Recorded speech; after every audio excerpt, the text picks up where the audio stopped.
Motion.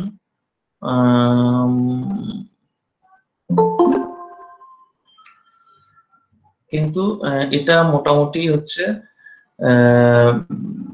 Almost heavy symmetrical টপের কিছুটা হচ্ছে একটু আলাদা, just only depending on angular momentum conservation. তো মেইন জিনিস যেটা হচ্ছে জাইরোস্কোপ। এনিওয়ে, জাইরোস্কোপ তোমরা নাম শুনেছো এর আগে কেউ? এই টার্মটার সাথে পরিচিত?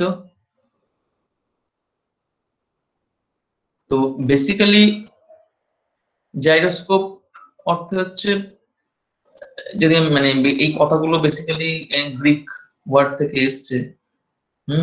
জাইরো এক্স্যাক্টলি স্পেলিংটা এখানে গ্রোস, স্কেপো, এগুলো সব Greek word. So it means circle and to look. So gyroscope means something like circular to look. So it's a device used for measuring or maintaining orientation and angular velocity. Gyroscope ব্যাপারটা কি? It is a spinning wheel or disc in which the axis of rotation is free to assume any orientation by itself. So when rotating, the orientation of the axis is unaffected by tilting or rotation of the mounting according to the conservation of angular momentum. আমরা conservation, আচ্ছা আমি প্রথমে জাইরোস্কোপের কনস্ট্রাকশনটা বলে নিই। মোটামুটি তোমরা দেখতে পাচ্ছ একটা আউটার সার্কেল, তার ভিতরে একটা ইনার সার্কেল, তার ভিতরে আরেকটা সার্কেল, এবং ফাইনালি একটা ডিস্ক আছে। যে ডিস্কটাকে আমরা রোটর বলছি, এটা একটা হেভি। আর তার পরেরটাকে, এটা একটা স্পিন অ্যাক্সিসে হচ্ছে রোটেট করে। আর তার মাঝের একটা যেটা, সেটাকে বলা হয় গিম্বল। আর একদম আউটার যেটা, সেটাকে হচ্ছে জাইরোস্কোপ ফ্রেম বলা হয়। অর্থাৎ এইগুলো এমন ভাবে মুভ করে যাতে করে জিনিসটা কি, এই যে রোটর যেটা, এটা হচ্ছে হাইলি অ্যাঙ্গুলার মোমেন্ট, অ্যাঙ্গুলার ভেলোসিটিতে রোটেট করে। রোটেট করলে কি হবে, তোমরা জানো যে আমি যদি যে অ্যাক্সিসে অ্যাবাউট রোটেশন দেই না কেন, হ্যাঁ, সেই অ্যাক্সিসে স্পিনিং অ্যাক্সিসটা ফিক্স থাকবে due to angular momentum conservation. ঠিক আছে, এখন ধরো এই যে আউটার জাইরোস্কোপ ফ্রেম যেটা, সেই জাইরোস্কোপ ফ্রেমটা আমার কোন একটা স্পেসে, মানে আমাদের কোনো বডির সাথে কানেক্টেড রয়েছে। ঠিক আছে, এবার সেটা সামহাউ মুভ করছে। মুভ করলে কি হবে, অ্যাঙ্গুলার মোমেন্টাম কনজারভেশনের রুল অনুযায়ী, যেহেতু অর্থাৎ এই অ্যাক্সিসটা ফিক্স থাকবে, রোটেশনাল অ্যাক্সিসটা ফিক্স রাখতে গিয়ে কি হবে, এই এই যে আউটার ফ্রেম বা গিম্বল বা স্পিন অ্যাক্সিস, এইগুলো হচ্ছে ফ্রিলি যেহেতু মুভ করতে পারে। হ্যাঁ, তোমরা দেখতে পাচ্ছ এখানে যে যেটা হচ্ছে এইভাবে কানেক্টেড ভেতরেরটা, তার পরেরটা কিন্তু হচ্ছে আবার জাস্ট 90 ডিগ্রিতে কানেক্টেড। সুতরাং any kind of free movement, any direction, it can be possible. এবং এইভাবে হচ্ছে ও মুভমেন্ট করে ওর স্পিন অ্যাক্সিসটাকে একটা পার্টিকুলার ডিরেকশনে ফিক্স রেখে দেয়। আমি যে ডিরেকশনে হচ্ছে এই অ্যাক্সিসটাকে রোটেশন দিয়েছি। Gyroscope have two basic properties: rigidity and precision. Rigidity কি, the axis of rotation of the gyro wheel tends to remain in a fixed direction in a space if no force is applied to it. অর্থাৎ একই ডিরেকশনে হচ্ছে Axis of রোটেশনটা সবসময় থাকবে। আর প্রিসিশনটা কি, the axis of rotation has a tendency to turn at a right angle to the direction of the applied force. অর্থাৎ আমি যদি এখন একটা অ্যাপ্লাইড ফোর্স থাকে, তাহলে হচ্ছে তার রাইট অ্যাঙ্গেলে হচ্ছে প্রিসিশন করবে। এই মোশনটা আমরা অলরেডি ডিসকাস করেছি। হ্যাঁ, এই প্রিসিশনাল মোশনটা খুব ইজি এক্সাম্পল আমি দিতে পারি। ধরো কিরকম, ধরো তুমি একটা সাইকেলের চাকা তুমি হচ্ছে ঘোরাচ্ছ। এবার সেই সাইকেলের চাকাটাকে তুমি একটা সুতোতে ঝুলিয়ে দাও। সুতোতে ঝুলিয়ে তুমি যদি হচ্ছে চাকাটাকে যেভাবে ভার্টিক্যালি হচ্ছে যদি তুমি রোটেট করো, তাহলে কি হবে, ওই চাকাটা এই সুতোর চারিদিকে যেভাবে ঝোলানো হচ্ছে সুতোটা, সেই সুতোর চারিদিকেও চাকাটা ঘুরতে লাগবে। তো এটা হচ্ছে ওই রোটেশনের অ্যাক্সিসের হচ্ছে positional motion. Little bit of history আমি একটু জাস্ট বলে নিই, এটা আর কিছু নয়। সেটা হচ্ছে যে starts from 1817, first known gyroscope, তারপরে 1820 some development. Foucault coined the term gyroscope. তোমার ফুকো পেন্ডুলাম নাম শুনেছো, সেই ফুকো, এবং তারপরে কম আস্তে আস্তে ডেভেলপ হয়েছে, এরপরে আরো আছে। যাই হোক, এটা হচ্ছে বেসিক জাইরোস্কোপের হিস্ট্রি।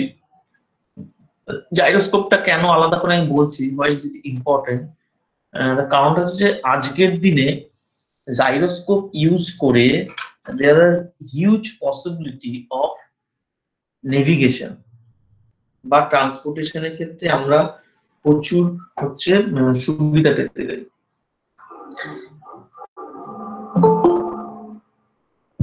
কিরকম, ধরো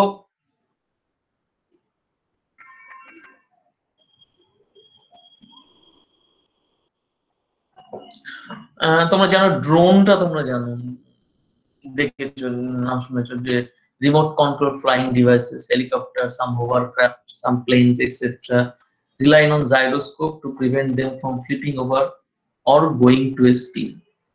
অর্থাৎ যে কোনো হচ্ছে ভেহিকেল যেগুলো বেসিক্যালি হচ্ছে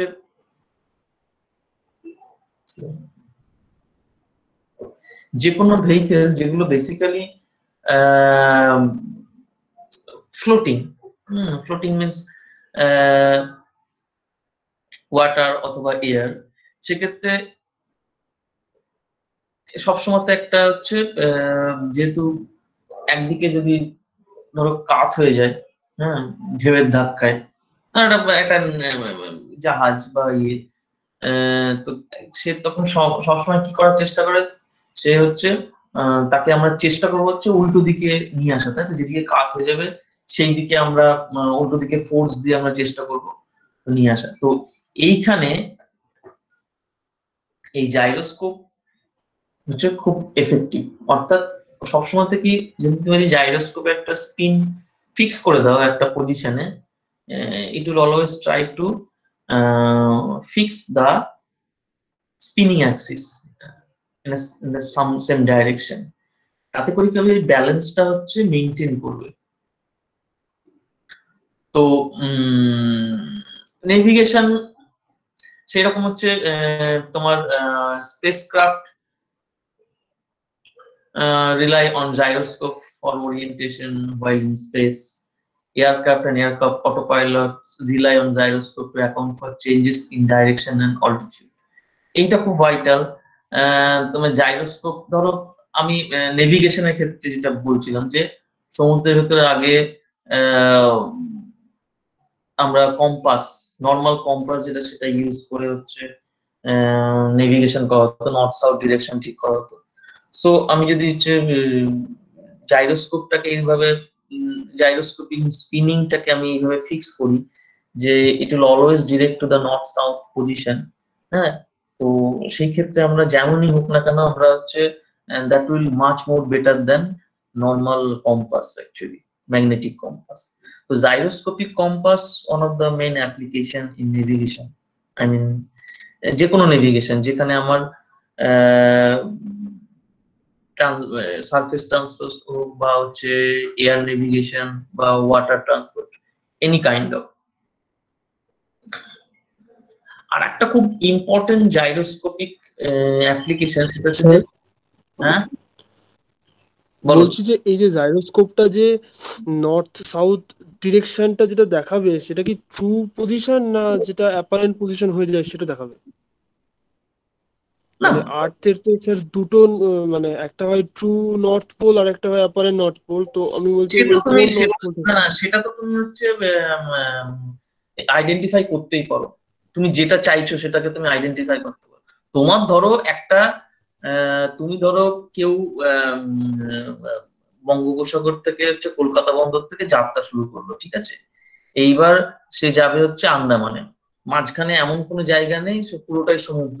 এবার তুমি হচ্ছে এমন করলে যে আন্দামানের যে বন্দর যেটা পোর্ট ব্লেয়ার, সেইটাকে তুমি ডিরেকশন করে তুমি হচ্ছে তোমার জাইরোস্কোপে স্পিনিং অ্যাক্সিসটা ফিক্স করলে, মেবি মেবি এনি ডিরেকশন তুমি ফিক্স করে দিলে।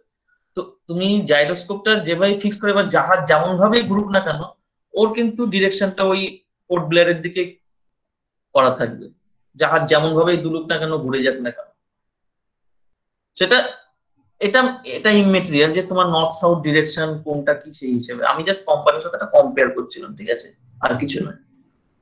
তো তুমি ধরো হচ্ছে এবার ধরো তুমি আকাশে, হ্যাঁ আকাশে কোনটা সাউথ কোনটা নর্থ আমরা কিভাবে বলি? এটা তো বলা মুশকিল, আমরা তো ধরে নিয়েছি তাই। হ্যাঁ, আমরা দেখি যে নর্থ স্টারটাকে আমরা নর্থ বলেছি, তো অন্য কেউ তো অন্য কনভেনশনও করতে পারে। So it is basically give you the direction and a fix direction, ঠিক আছে। এটার সাথে তোমার ভৌগোলিক নর্থ সাউথ বা এই ব্যাপারটা কোনো কারণ নেই, কারণ আজকের দিনে যখন জিপিএস চলে এসেছে তখন আমরা একটা ট্র্যাডিশন মেনটেন করি, হ্যাঁ কনভেনশন একটা মেনটেন করি কোন দিকে নর্থ কোন দিকে সাউথ। তো কিন্তু এর সাথে তোমার ওই পৃথিবীর নর্থ পোল সাউথ পোল এই ব্যাপারটা খুব একটা ইয়ে নয়। আমরা ল্যাটিটিউড লঙ্গিটিউড যেটাকে বলি সেই হিসেবেই হচ্ছে আমরা এই বলতে পারি আর কি, বুঝতে পেরেছো তো? যেখান থেকে আমরা 0 ডিগ্রি ধরো মানে এটাকে কি বলবো, লঙ্গি তোমার হচ্ছে এটা দিক ল্যাটিটিউড যেটা, হ্যাঁ 0 ল্যাটিটিউড যেটা, তো সেইটা যেখানে হচ্ছে নর্থ পোলে বা সাউথ পোলে, সেইটাই হচ্ছে আমাদের এক্সাক্ট হচ্ছে নর্থ পোল সাউথ। বেসিক্যালি আমাদের তো একটুখানি non magnetic north pole south পোলের সাথে একটুখানি ডিফারেন্স আছে, সেই জন্য হচ্ছে একটু প্রবলেম। কিন্তু এখন যেহেতু হচ্ছে তুমি ভৌগোলিক নর্থ পোল সাউথ পোলটাকে তুমি আইডেন্টিফাই করতে পারো through different type of compass, ঠিক আছে, সেই রকম একটা কম্পাস হচ্ছে জাইরো কম্পাস, এই আর কি। তো এইটা জাইরোস্কোপের যে এটা কি হেভি সিমেট্রিক টপের অ্যাপ্লিকেশন? টু সাম এক্সটেন্ট আমি হেভি সিমেট্রিক টপের বলতে পারি, কিন্তু দেখো এখানে যেটা হচ্ছে সেটা হচ্ছে কিন্তু আম, আমরা কনসিডার করছি ফ্রি মোশন, ঠিক আছে, টর্ক ফ্রি মোশন। হ্যাঁ, তোমাদের আগে বললাম যে যদি আমি টর্ক এখান থেকে বাইরে থেকে অ্যাপ্লাইড ফোর্স ইউজ করি তাহলে কিন্তু প্রিসিশনাল মোশন করবে, কিন্তু সেই প্রিসিশনাল মোশনটাকে আমরা এখানে মানে নেগলেক্ট ঠিক করছি না, এটাকে আমরা কনসিডার করছি না, কারণ জাইরোস্কোপ এমন ভাবেই তৈরি করা হয় যে it is free from any precessional motion of the spinning axis, ঠিক আছে। অর্থাৎ স্পিনিং অ্যাক্সিসের কোনো প্রিসিশনাল মোশনটাকে আমরা ইয়েতে আনি না, মানে কনসিডার আমরা এর একটা কারণ, মানে এটা একটা রেজাল্ট এই একটাই যে ধরো তুমি এটা প্রিসিশনাল মোশনটা তখনই আসে যখন হচ্ছে আমার এটা আমরা দেখাতে পারি যে হেভি সিমেট্রিক্যাল টপের ক্ষেত্রে বা তোমার টর্ক টর্ক যে তো মোমেন্ট যদি তোমার ইয়ে হয়, মানে অ্যাঙ্গুলার মোমেন্টামটা খুব হাই হয়, ফাস্ট ফাস্ট স্পিনিং টপ, হ্যাঁ ফাস্ট বা সুপার ফাস্ট স্পিনিংটা অর্থাৎ ওমেগা এক্স যেটা, এই সরি ওমেগা জেড যেটা, আমি যদি জেডটাকে হচ্ছে স্পিনিং অ্যাক্সিস ধরি, তো ওমেগা জেড যেটা সেটা যদি আমি খুব ওমেগাটা খুব যদি হাই হয়, তাহলে দেখবে যে ওখান থেকে ক্যালকুলেট করা যায় যে এই যে প্রিসিশনাল যে অ্যাঙ্গুলার মোমেন্টাম, অর্থাৎ যে অ্যাঙ্গুলার মোমেন্টামে হচ্ছে প্রিসিস করবে সেটা কম হয়। অর্থাৎ এই যে আবার যে অ্যাঙ্গেলটা যে অ্যাঙ্গেলে হচ্ছে সরে যাবে, যতটা অ্যাঙ্গেলে হচ্ছে সরে যাবে সেই অ্যাঙ্গেলের পরিমাণটা অনেক কম হয়, অর্থাৎ অলমোস্ট যে স্পিনটা সেই স্পিনিংটা হচ্ছে ওই জেড এর ডিরেকশনে হয়। তো এইটা বেসিক্যালি হচ্ছে জাইরোস্কোপে ইউজ করে, অর্থাৎ এই যে যেখানে যে স্পিনিং ডিস্ক যেটা ইউজ করা হলো না, তো যে ডিস্কের ক্ষেত্রে কিন্তু তোমার হচ্ছে আর ডিস্ক ইউজ করার একটা কারণ আছে। তুমি ডিস্কের ক্ষেত্রে তোমার ইয়েটা খুব কম হয়, I1 I2 থেকে I1 I2 টা অনেক বেশি হয় রাদার হচ্ছে I3। একটা ডিস্ক, হ্যাঁ, ডিস্ক যদি কনসিডার করো তাহলে ডিস্কের ক্ষেত্রে IX IY IZ যেটা আমি যদি বলি, হ্যাঁ, that is different from heavy symmetrical top. অর্থাৎ আমি হেভি সিমেট্রিক্যাল টপে ধরেছিলাম কি IX=IY not equal to IZ, ঠিক আছে। এখন তুমি যদি একটা ডিস্ক কনসিডার করো, সেই ডিস্কের ক্ষেত্রে IX IY টা হচ্ছে তোমার অনেক বেশি হবে IZ এর তুলনায়, ঠিক আছে। সেইটাও একটা কারণ, যে কারণটা হচ্ছে প্রিসিশনাল মোশনটাকে অনেকটা রিডিউস করতে হয়। সেটা তোমরা এখানে হেভি সিমেট্রিক্যাল টাইপের ক্যালকুলেশন থেকে কিছুটা দেখতে পারো, ঠিক আছে। তো সেই কারণে হচ্ছে ডিস্ক শেপ, এগুলো আমি আর ডিটেলে যাচ্ছি না, হ্যাঁ। এই জাইরোস্কোপিক ক্যালকুলেশনের জন্য কেউ যদি চাও তোমরা একটুখানি ক্যালকুলেশন দেখতে পারো, যে different condition of gyroscopic motion. আমি জাস্ট একটুখানি এখানে ব্রিফ আইডিয়া দিলাম অ্যাকচুয়ালি। তার কারণটা কি, এগুলো তোমাদের একটুখানি যে কম্পিটিটিভ এক্সাম বা নেট ফেটে বা তোমাদের এমএসসি তো কিছুটা হবে, কিন্তু এখানে জাস্ট একটা qualitative idea, not detail mathematical calculation, ঠিক আছে, দরকার নেই। তো আরেকটা ইম্পর্টেন্ট জাইরোস্কোপিক মোশনের অ্যাপ্লিকেশন হচ্ছে balance, bike, balance of the bike. অর্থাৎ এখন তোমরা যদি তোমরা কেউ ইউটিউব মানে রিসেন্ট গ্যাজেট যদি দেখো, দেখবে যে অটো অটো বাইক যেগুলো, যে বাইকগুলো হচ্ছে সেলফ সেলফ ইয়ে করতে পারে, মুভ করতে পারে। তো দু চাকার জিনিসে সেলফ মুভ করাটার জন্য তাকে প্রথম কথা হচ্ছে ওই ব্যালেন্সটাকে হচ্ছে করতে হবে। তো সেই ব্যালেন্সটা বা তোমরা এগুলো কি বলবো, এক চাকার এই যে যেমন ছবি তোমরা দেখতে পাচ্ছ যে এর উপর বসা যায়, তো সিঙ্গেল হুইলে চলছে, but it is very much balanced due to gyroscopic balancing. অর্থাৎ এখানে ধরো এই এই চাকার অ্যাক্সিসে, হ্যাঁ, এই অ্যাক্সিস বরাবর হাইলি হচ্ছে একটা স্পিন দিয়ে দেওয়া হয়, হ্যাঁ।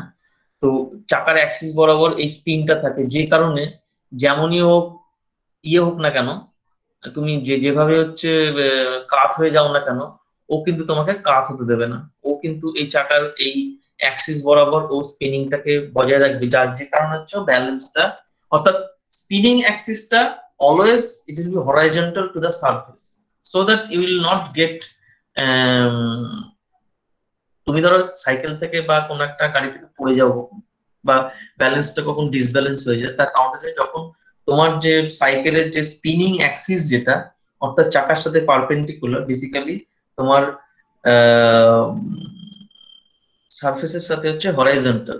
তো সেই স্পিনিং অ্যাক্সিসটা যখন হচ্ছে তোমার কাত হয়ে যায়, তাই তো, একটা অ্যাঙ্গেল করে করতে করতে করতে করতে তোমার স্পিনিং অ্যাক্সিসটা যখন তোমার 90 অলমোস্ট 90 হয়ে যায়, তখন হচ্ছে তুমি কেউ ব্যালেন্স মানে সাইকেলের ব্যালেন্সটা হারিয়ে ফেলে। এবার আমরা সেই ব্যালেন্সটাকে হচ্ছে কি করে রিকভার করি, হচ্ছে যখন হচ্ছে অ্যাক্সিস, তোমার ধরো কেউ সাইকেল চালাচ্ছে নতুন, যে শিখে গেছে, তাদের মধ্যে ডিফারেন্স কি, সেই যে সাইকেল চালানো শিখে গেছে সেই ব্যালেন্সটাকে হচ্ছে রিকভার করতে পারে। অর্থাৎ একদিকে যখন কাত হয়ে যাচ্ছে, সামনের চাকাটাকে অন্যদিকে ঘুরিয়ে, হ্যাঁ, তখন হচ্ছে আমরা ওই অ্যাক্সিসটাকে হচ্ছে আবার আগের পজিশনে, স্পিনিং অ্যাক্সিসটাকে আবার আগের পজিশনে ফিরিয়ে। তো বাইসাইকেলের যদিও এটা আমি খুব ইজি একটা মানে ব্যালেন্সিং এর ইয়ে বললাম, কিন্তু আসলেও বাইসাইকেলের ফিজিক্স খুব একটা সহজ জিনিস নয়। বাইসাইকেলের জন্য যে ক্লাসিক্যাল মেকানিক্স এর যে ফোর্স রিলেটেড ব্যাপার স্যাপার, সেগুলো এখনো পর্যন্ত তোমার রিসার্চের মানে ব্যাপার আর কি। বহু লোক হচ্ছে তোমার বাইসাইকেল ফিজিক্স নিয়ে রিসার্চ করে, হ্যাঁ, তার মেকানিজম নিয়ে। এবং সেই তার উদ্দেশ্যটা একটাই, যে তোমার রিসার্চ করে আরো আরো আরো হচ্ছে বেটার বাইসাইকেল প্রডিউস করা। তো আজকের দিনে হচ্ছে তুমি ধরো এই যে দেখতে পাবো গিয়ারওয়ালা বাইসাইকেল বা নতুন নতুন প্যাটার্নের বাইসাইকেল আছে আর কি, যেগুলো সবকিছু হচ্ছে রিসার্চের এফেক্ট আর কি। আমরা তো সেই ছোটবেলা থেকে দেখছি একই রকম বাইসাইকেল, তাই তো, আমাদের কোনো variation. But if you spend more money, হ্যাঁ, যেগুলোর দাম ধরো 40, 50, 60, 1 লাখ, 1.5 লাখ, 2 লাখ, হ্যাঁ, you will get more and more sophisticated bicycle, হ্যাঁ, যার হচ্ছে যেগুলো হচ্ছে বেসিক্যালি রিসার্চ ওরিয়েন্টেড, আরো স্পিড, আরো তোমার হচ্ছে ব্যালেন্সিং, আরো এইরকম আর কি, আরো চালানোটা স্মুথ, এই। তো এই হচ্ছে মোটামুটি জাইরোস্কোপিক মোশনের আইডিয়া।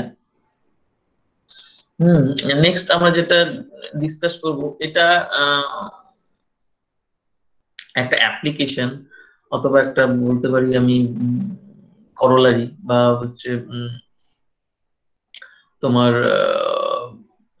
এটা রেজাল্ট সেন্ট্রাল ফোর্স মোশনের ক্ষেত্রে, মোশনের, যেটা হচ্ছে ভিরিয়াল থিওরেম। এটা একটা ইম্পর্টেন্ট থিওরেম, যেটা হচ্ছে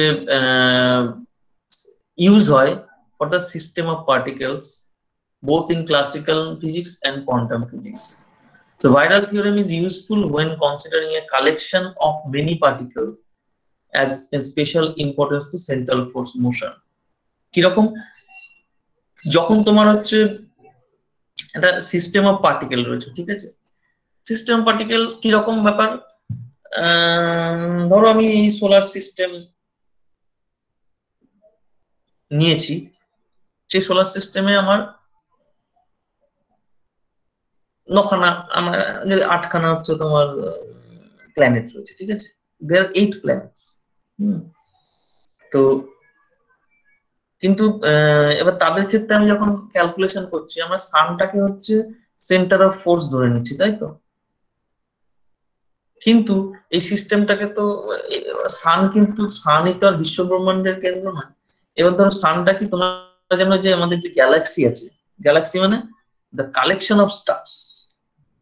তো কালেকশন অফ স্টার্স যখন, তো এটা তোমরা হয়তো পড়েও থাকতে পারো যে এই যে গ্যালাক্সি, যেটা মিল্কি ওয়ে গ্যালাক্সির আমরা একটা পার্ট যেটা বলা হয়, the galaxy is also revolving, মানে I mean spinning with a centre.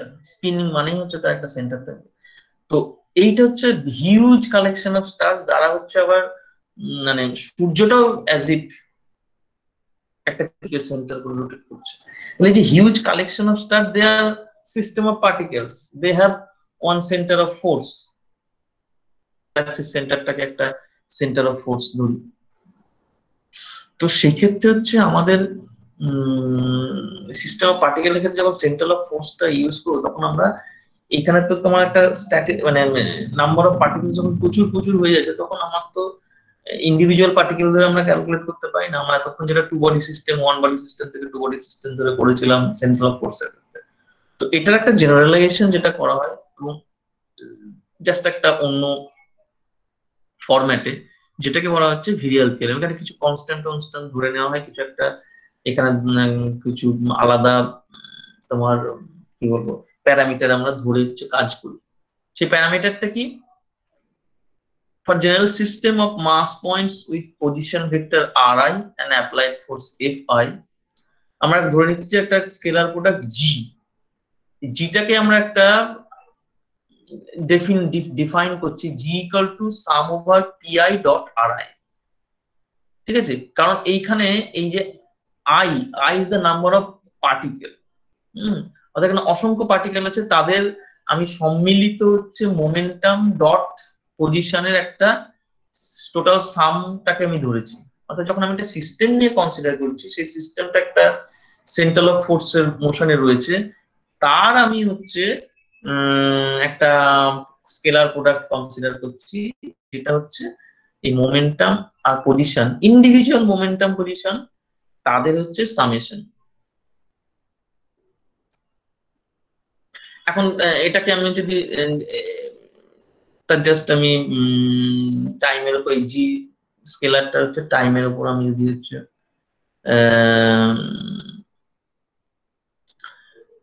Derivative করি, so it will be like this, pi dot ri dot plus p i dot R i.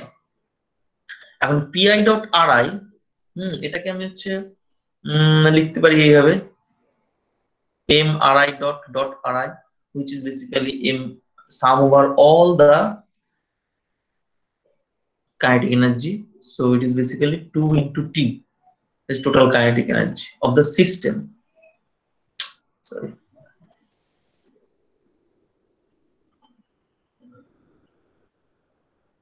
তাহলে পিআই ডট, এখানে যে p i dot f i, so f i force, change of momentum force dot R i, so dg dt equal to 2t plus f I dot R i. ঠিক আছে, এখন এই সিস্টেমটা যদি আমি একটা জি এর যে টাইম ডেরিভেটিভ এবং যে টোটাল টাইম অ্যাভারেজ করি over a period tau, so the time average of that dg dt will be like this 1 by t 0 to tau dg dt into t। তাহলে কি এটাকে এই টাইম অ্যাভারেজ এর ডেফিনেশনটা কি, g value at tau and g value at 0 by tau, this is the, এটা হচ্ছে time average. এখন এই টাইম অ্যাভারেজ যদি আমি জি এর নিই তাহলে হচ্ছে ওখানে আমার কি ছিল, আগের ইয়েতে ছিল হচ্ছে এইটা জি ছিল হচ্ছে ডিজি ডিটি ছিল 2t plus f i r i. তাহলে যদি আমি এটা টাইম অ্যাভারেজ নেওয়া মানে হচ্ছে আমি 2t এর কাইনেটিক এনার্জি টাইম অ্যাভারেজ নিচ্ছি আর F I dot R I এইটার টাইম অ্যাভারেজ নিচ্ছি। এখন এই যে টাইম অ্যাভারেজ যেটা, এইটা যদি আমি একটা পিরিয়ডিক মোশনের জন্য কনসিডার করি, if the motion is periodic and the time tau is equal to multiple of the period, then this value g tau minus g0 by tau equal to 0, অর্থাৎ এইটা হচ্ছে তোমার 0 হয়ে যাবে with after some time average. Even if the motion is not periodic, if the constants and the velocity of all particles remain finite, then there is an upper bound to g, which implies that if tau tends to infinite, means this term equal to 0. ঠিক আছে, অর্থাৎ আমরা যদি একটা এই যে time period আমি একটা ধরে নিচ্ছি, সেই টাইম পিরিয়ডটাকে যদি টাইম পিরিয়ড না ধরছি, আমার একটা এখানে দেখো এটা তো আর মানে এই মোশনটা বেসিক্যালি পিরিয়ডিক মোশন, কারণ ঘুরে ঘুরে সেই একই জায়গাতে আসা এরকম একটা ধরে নিচ্ছে। ঠিক আছে, গ্যালাক্সিটা ঘুরছে, সানের চারিদিকে হচ্ছে প্ল্যানেট গুলো ঘুরছে, so after some time they will find themselves at same place, এইটাকে আমরা মোটামুটি ধরে নিচ্ছি। এবং যদি পিরিয়ডিক নাও হয় তবুও আমি এটা ধরতে পারি যে এদের মোশনটা এমনই, পার্টিকেল গুলো মোশন, যে টাউ যদি ইনফাইনাইট ধরি তাহলেও কিন্তু এটা জিরোর দিকে টেন্ড করে। এবং এটা জিরোর দিকে টেন্ড করলে কি হয়, যে কাইনেটিক এনার্জি যে অ্যাভারেজটা ধরেছি, সেই কাইনেটিক এনার্জি অ্যাভারেজটা বেসিক্যালি একটা minus of half force multiplied by individual force multiplied by individual position vector, তার সাম ওভার তার একটা টাইম অ্যাভারেজ। এইটা হচ্ছে একটা আমার result. So right hand side is the equal called virial of the system. এটাকে বলা হয়, হ্যাঁ স্যার বলছি জিআর মাইনাস জি0 বাই টি, যেটা ওটা কি, ওটা tau tau tau G tau minus জি0 বাই টাউ, অর্থাৎ এটা এটা এটা হচ্ছে টাইম অ্যাভারেজের ডেফিনেশন।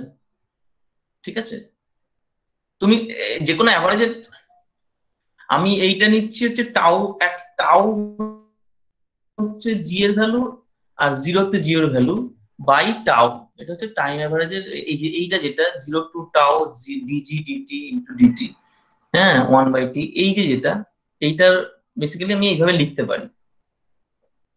ঠিক আছে, মানে স্যার ওই স্কেলার প্রোডাক্টের টাইম অ্যাভারেজ নাকি? হ্যাঁ, স্কেলার প্রোডাক্টের টাইম অ্যাভারেজ। ওকে। তাহলে এখানে ধরো আমি যদি এইবার আমি এটাকে যদি একটা এটা কিভাবে আমি লিখতে পারি, এফটাকে যদি আমি হচ্ছে একটা কনজারভেটিভ সেন্ট্রাল ফোর্স ধরি, এবার দেখবো যে আমরা সেন্ট্রাল ফোর্সের ক্ষেত্রে কিরকম হয়। So f equal to minus grad u. তাহলে গ্র্যাড ইউ যদি বসা যাচ্ছে তো মাইনাস মাইনাস কেটে গেল, minus grad u dot r. So আমি যদি সিম্পলি আর আর কোঅর্ডিনেটের উপর হ্যাঁ এটাকে গ্র্যাডটাকে বার করি, so R into del you del R, অর্থাৎ ইউ যদি তোমার জানা থাকে so you can calculate the time average of kinetic energy.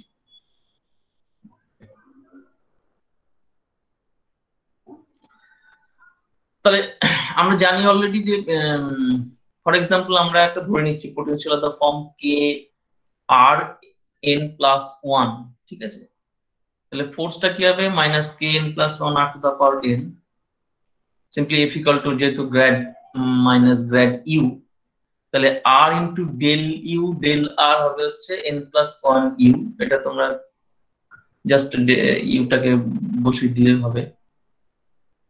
So for a single particle in central force U equal to k r to the power n plus 1, এরকম যদি আমার একটা U potential এর একটা ফর্ম থাকে, তাহলে the viral theorem reduces to, so time average of kinetic energy T equal to n plus 1 by 2 of time average of potential energy.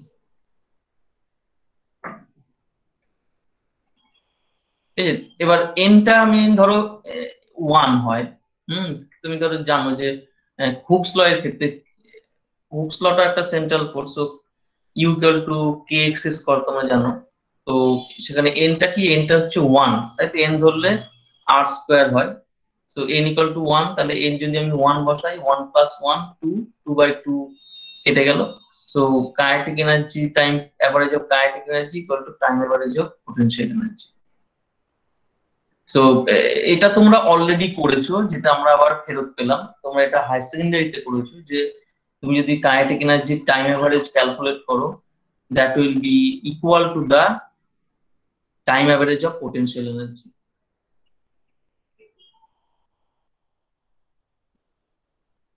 and which is basically half of the total energy, তাই তো।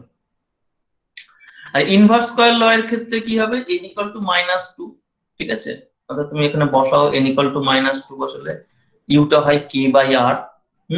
তো সেটা ক্ষেত্রে কি হবে, inverse square ল এর ক্ষেত্রে total যে time average of kinetic energy equal to minus half of time average of potential energy. So Vidal theorem is useful solving problem in that knowing exponent n of the field makes it possible to write down directly the average total energy in the form in the field. So total average of kinetic total energy equal to average kinetic energy, time average kinetic energy আর time average potential energy, এটা হচ্ছে যে half of time average of potential energy. So this occurs for both Bohr model of the hydrogen atom, where kinetic energy of the bound electron is half of the potential energy. The same result occurs for planetary motion of the solar system. তাহলে আমরা একটা ভিডিয়াল theorem যেটা ধরলাম, so this is can be applicable. আমরা দেখলাম যে আমরা যে আগে মডেল গুলো পেয়েছি, বোর মডেল বা তোমার ইনভার্স স্কয়ার ল, এগুলো দিয়ে আমরা জাস্টিফাই করলাম যে ভিডিয়াল থিওরেমটা। ভিডিয়াল থিওরেম থেকে আমরা হচ্ছে গ্যাস লটাকেও বার করতে পারি, অর্থাৎ তোমার ডান দিকে যেটা ছিল হচ্ছে ফোর্স মাল্টিপ্লাইড বাই, যেমন ধরো হচ্ছে আমি গ্যাস ল এর ক্ষেত্রে আমার সিস্টেম অফ পার্টিকেল ধরছি, ঠিক আছে। তো সেক্ষেত্রে হচ্ছে average kinetic energy of the atom আমরা জানি for an ideal gas is 3/2 kT।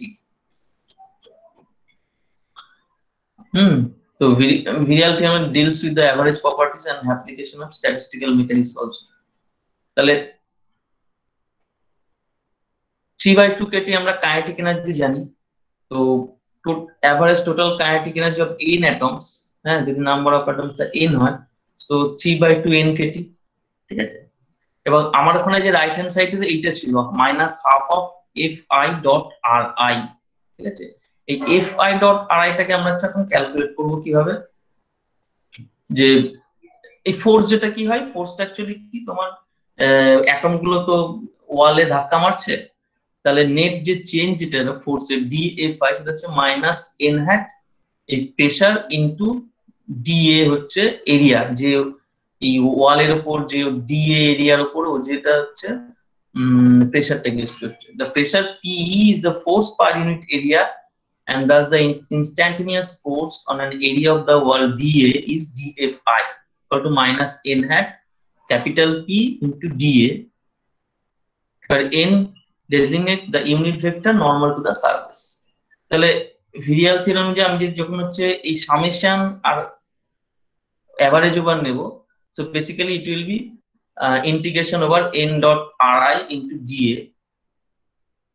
p টা যেহেতু এখানে constant, so it will give ni ri dot sorry n unit vector dot ri dA, which is basically grad dot r into dv। এটা আমরা divergence theorem use করে লিখতে পারি। so basically equal to 3 into integration over dv, so it will be 3v। so আমরা এইটা equal to পেয়েছিলাম কি, this is total kinetic এই average over kinetic energy, so it will be 3/2 nkt। So ডান দিকটা আর বাঁ দিকটা যদি আমি এক করি, এদিকটা হচ্ছে আমার pv/2 3pv/2 আসবে, আর এদিকে হচ্ছে আমার 3nkt/2, সুতরাং nkt equal to pv। So আমরা হচ্ছে এখান থেকে গ্যাস লটাকে বার করতে পারি virial theorem use. Clear?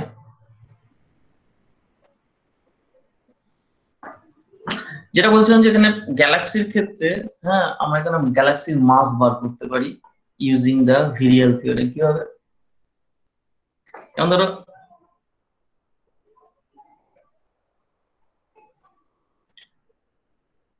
it's a crude estimate basically, assuming a spherically symmetric cluster of n galaxies each of mass m, then total mass of the cluster is m equal to number of galaxies and m mass of the each cluster। তাহলে total potential যে আমরা জানি যে gravitational constant m square by r, this is the cluster potential energy, where r is the radius of the cluster। অর্থাৎ তোমার কাছে একটা Galaxy রয়েছে, তাহলে তুমি একটা ক্লাস্টার কনসিডার করছো। হ্যাঁ, এই ক্লাস্টারটা যেহেতু হচ্ছে গ্যালাক্সি রোটেশনের সাথে ক্লাস্টারটা তো মুভ করছে, তুমি একটা ধরো আমাদের সানটা যে এরিয়াতে রয়েছে তার আশেপাশটা নিয়ে হচ্ছে আমরা একটা ক্লাস্টার কনসিডার করছি, তার মধ্যে যত আমার স্টার ফার সব পড়ছে সেইগুলো আর কি।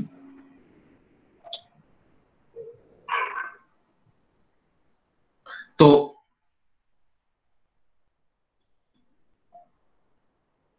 এই যে পোটেনশিয়াল এনার্জিটা কিভাবে আমরা ক্যালকুলেট করছি, যে টোটাল মাসটা যেটা তার করসপন্ডিং যে পোটেনশিয়াল এনার্জি সেইটা, আর কাইনেটিক এনার্জিটা কি, half of m v square. v square is the average square of the galaxy velocities with respect to the center of mass of the cluster। তাহলে কাইনেটিক এনার্জি, ক্লাস্টারের কাইনেটিক এনার্জিটা কি, simply হচ্ছে nm_v²/2, অর্থাৎ হচ্ছে capital M v²/2। তাহলে virial theorem থেকে আমরা কি পাই, central of force having radial dependence form F proportional to r to the power n। তো এইটা আমরা জানি যে k equal to this one, তো ইনভার্স কয়লার ক্ষেত্রে আমরা এইটা পাই। তাহলে এখানে কাইনেটিক এনার্জি আর হচ্ছে পোটেনশিয়াল এনার্জিটি আমি যদি বসাই, তাহলে ক্লাস্টারের মাস যেটা, এই মাসটা বেসিক্যালি আমরা পাবো যে cluster radius velocity square by g। এটা একটা অ্যাপ্রক্সিমেট হচ্ছে ক্লাস্টার অফ গ্যালাক্সি একটা মাস বার করা। তোমরা এমনি পপুলার সায়েন্সের বইয়ে বা বিভিন্ন এই সমস্ত কসমোলজি বা বিভিন্ন যে পপুলার সায়েন্স যেগুলো বলে, যে আমরা যে কিভাবে হচ্ছে আমরা বার করি যে একটা গ্যালাক্সির কত মাস বা হচ্ছে তার ভেলোসিটি, তার এই সমস্ত যেগুলো বলা হয় আর কি। তো এগুলো হচ্ছে বিভিন্ন মেথড, এগুলো এই ধরনের থিওরিটিক্যাল ক্যালকুলেশন ইউজ করে পড়া হয়। This estimate is larger than the value estimated from the luminosity of the cluster, implying a large amount of dark matter must exist in the galaxies, which remain an open question in physics. তো এই যে আমরা theoretically বার করলাম cluster of গ্যালাক্সির একটা মাস, এবং সেই ক্লাস্টারটা আমি আকাশের দিকে আকাশের দিকে দেখাতে তোমরা তো দেখতে পাও, ধরো এই যে স্টার আমরা দেখতে পারি, তার পার্টিকুলারটা রিজিয়ন হচ্ছে আমরা বলতে পারি যে ক্লাস্টার অফ গ্যালাক্সি। সেই রিজিয়নটাকে কনসিডার করে আমি হচ্ছে এরকম ক্যালকুলেশন করলাম, করে তার মাস বার করলাম। ঠিক আছে, আমি জি জানি, আরটাকে আমরা ক্যালকুলেট করতে পারি, ভিটাকেও ক্যালকুলেট করতে পারি, ডিপেন্ডিং অন ডিফারেন্ট এক্সপেরিমেন্টস। ঠিক আছে, করতে গিয়ে দেখা গেল যে এই মাসটা বেসিক্যালি থিওরিটিক্যাল মাস আর হচ্ছে এক্সপেরিমেন্টাল মাস হচ্ছে ডিফারেন্স আসছে। অর্থাৎ যতগুলো তারা থাকলে যে লুমিনোসিটি আমি পাবো ততগুলো সেই পরিমাণ হচ্ছে মাস এক্সিস্ট করছে না। So that implies a large amount of dark matter. এটাই অ্যাকচুয়ালি আমাদের এখনো পর্যন্ত একটা ওপেন কোশ্চেন, যেখান থেকে হচ্ছে এই ডার্ক ম্যাটারের ব্যাপারটা। অর্থাৎ আমরা থিওরিটিক্যালি যে মাসটাকে ক্যালকুলেট করছি, কিন্তু আমরা এক্সপেরিমেন্টালি সেইটাকে দেখতে পাচ্ছি না। তো কেন? সেই কেনটা একটা হতে পারে যে it is not eliminating light. অর্থাৎ যে কোনো মানে পার্টিকেলই হচ্ছে তোমার যদি ইয়েতে থাকে, ইউনিভার্সে এক্সিস্ট করে, it will emit some light, either by reflection or by its own source. তো এবার সে যদি কোনো লাইট এমিট না করে তবেই একমাত্র আমরা তাকে আইডেন্টিফাই করতে পারবো না।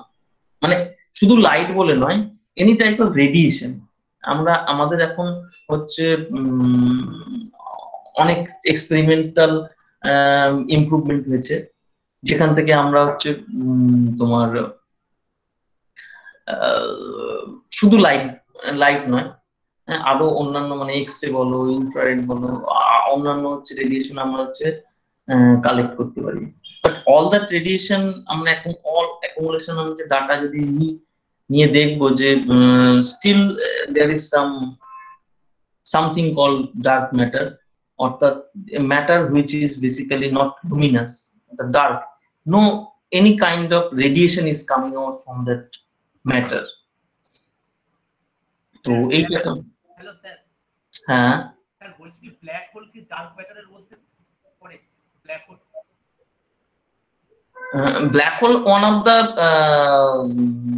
solution of the dark matter, কিন্তু ব্ল্যাক হোল ওইটাই তো সমস্যা যে আমি যদি ব্ল্যাক হোলকে আইডেন্টিফাই করতে পারি ঠিকঠাক করে, কারণ